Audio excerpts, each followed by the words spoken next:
ఇప్పటికే చూస్తున్నాం అన్ని కేంద్రాల్లో ఆల్మోస్ట్ ఈ పోలింగ్ ప్రక్రియ అనేది ఇప్పటికే పూర్తయిపోయింది. ఎవరైతే కొన్ని కేంద్రాల్లో మాత్రమే లైన్లో ఉన్నారో వాళ్ళకి మాత్రమే ఓటు వేసే అవకాశం కల్పిస్తున్నారు అధికారులు. అయితే ప్రస్తుతానికి మహబూబ్ నగర్ వ్యాప్తంగా పరిస్థితి ఏ విధంగా ఉంది, ఎన్ని సమస్యాత్మక ప్రాంతాలను గుర్తించారు, ఇంకా ఎంతమంది క్యూ లైన్లో వేచి ఉన్నారు తమ ఓటు హక్కుని వినియోగించుకోవడానికి అనే డీటెయిల్స్ అందించడానికి మా ప్రతినిధి శంకర్ అందుబాటులో ఉన్నారు. శంకర్, మనం చూస్తున్నాం ఇక మరి కాసేపట్లో లంచ్ బ్రేక్ తర్వాత కౌంటింగ్ ప్రక్రియ ప్రారంభమయ్యే అవకాశం ఉంది. అయితే ఇంకా ఓటు వేసే ఓటుని వినియోగించుకునే వాళ్ళు ఎవరైనా ఉన్నారా క్యూ లైన్ లో?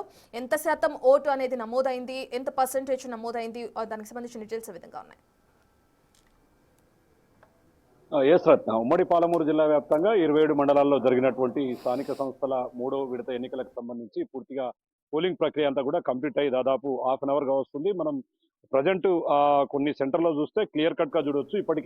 ఇప్పటి వరకు ప్రజలంతా ఓట్లు వేయడానికి వచ్చి ఉన్నటువంటి ప్రాంతం అంతా కూడా శూన్యంగా కనిపిస్తుంది. మొత్తంగా మరొక హాఫ్ అన్ అవర్ లో కూడా ఈ యొక్క పోలింగ్ ప్రక్రియ కొనసాగబోతుంది. కాబట్టి ఇప్పటికే పోలింగ్ కు సంబంధించినటువంటి ఎన్నికల్లో విధుల్లో ఉన్నటువంటి అధికారులంతా కూడా పూర్తిగా భోజనాలకు ఉపక్రమించారు. మొత్తంగా వారి భోజన అనంతరం పూర్తి స్థాయిలో ఈ యొక్క కౌంటింగ్ ప్రక్రియ ప్రారంభం కాబోతుంది. కాబట్టి సర్వత్రా కూడా ఆసక్తి నెలకొని ఉన్నటువంటి సిచ్యువేషన్ కనపడుతుంది. ఉమ్మడి పాలమూరు జిల్లాకు సంబంధించినటువంటి దాదాపు 27 మండలాలు, 563 గ్రామ పంచాయతీలు, 504 గ్రామ సర్పంచ్ స్థానాలకు పూర్తి స్థాయిలో ఈ యొక్క పోలింగ్ ప్రక్రియ కంప్లీట్ అయింది. దాంట్లో భాగంగానే కౌంటింగ్ ప్రక్రియ కూడా అన్ని ఏర్పాట్లను పూర్తి చేస్తున్నటువంటి సిచ్యువేషన్ మనం క్లియర్ గా విజువల్ లో చూడవచ్చు. మొత్తంగా చూస్తే ఇప్పటికీ అచ్చంపేట నియోజకవర్గంలో ఆరు మండలాల ఆరు గ్రామాలలో కూడా ఎక్కడ కూడా జరగలేదు ఎన్నికలు. ఎందుకంటే అక్కడ ఎస్టీ రిజర్వ్డ్ కేటాయించారు కాబట్టి అక్కడ ఎస్టీలు లేకపోవడంతో, అభ్యర్థులు లేకపోవడంతో నామినేషన్లు దాఖలు చేయలేదు.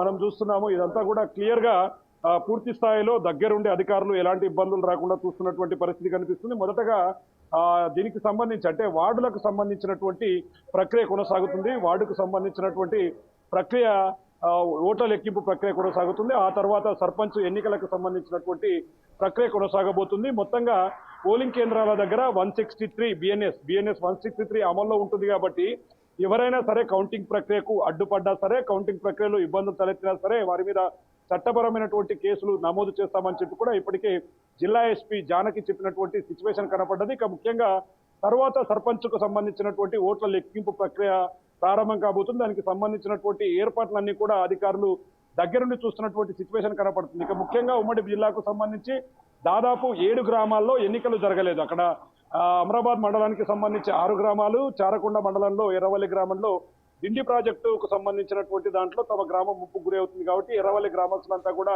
పూర్తి స్థాయిలో ఎన్నికలను బహిష్కరించినటువంటి సిచ్యువేషన్ కనపడ్డది. ఇక ముఖ్యంగా శంకరాయపల్లి గ్రామంలో కూడా జడ్చెల్ల ప్రాంతానికి సంబంధించి అక్కడ ఎస్టీ రిజర్వ్ రావడం, అక్కడ అభ్యర్థి లేకపోవడంతో దాన్ని కూడా పూర్తి స్థాయిలో అవాయిడ్ చేసినటువంటి సిచ్యువేషన్ కనపడుతుంది.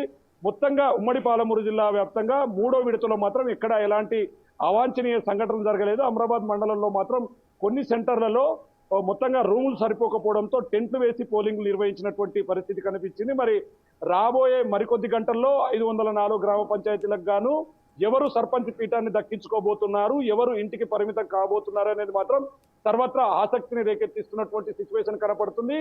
ఎవరి ధీమా వారికి ఉంది. ప్రజలను, ఓటర్లను ఆకర్షించాము, మొత్తంగా తాము చెప్పాల్సినటువంటిదంతా కూడా ప్రజలకు చెప్పేశారు, ఓటర్లను ఆకర్షించారు. స్థానికేతరులను కూడా అంటే స్థానికంగా ఉండి ఇతర ప్రాంతాల్లో ఉన్న వారిని కూడా రప్పించడంతో ఒక్కసారిగా ఉమ్మడి పాలమూరు జిల్లా వ్యాప్తంగా ఇప్పటికీ 85% పోలింగ్ నమోదైనటువంటి పరిస్థితి అయితే కనపడుతుంది. మరికొద్ది గంటల్లో ఈ ఉత్కంఠతకు తెరపడనుంది. గెలిచిన తర్వాత సంబరాలకు నో పర్మిషన్ అంటూ కూడా పోలీసులు చెప్పారు. ఎందుకంటే గెలిచి సంబరాల్లో ఉన్న సమయంలో మొత్తంగా ఈ యొక్క ఉద్రిక్త వాతావరణాలు చోటు చేసుకుంటాయి. కాబట్టి అవన్నీ కూడా అవాయిడ్ చేయాలంటూ కూడా పోలీసులు స్ట్రిక్ట్ గా ఆదేశాలు జారీ చేస్తున్నటువంటి సిచ్యువేషన్ ఉమ్మడి పాలమూరు జిల్లాలో కనిపిస్తుంది. రత్న, రైట్, థ్యాంక్ యూ శంకర్.